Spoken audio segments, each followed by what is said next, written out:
In this video, I'm going to teach you how to use glider in Untitled Parkour game.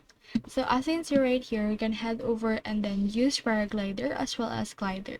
For its actual usage, you can head over and you can see that it only lasts exactly 10 seconds between each use at maximum time.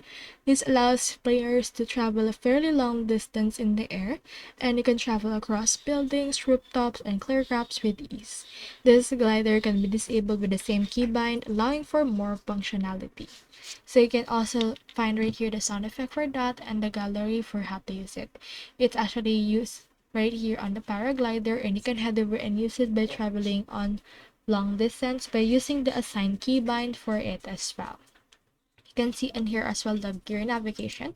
You can toggle that. Here we have the right arm, left arm, back leg, and to remove it using binoculars as well. So that's all there is today, and I hope this video helped you out.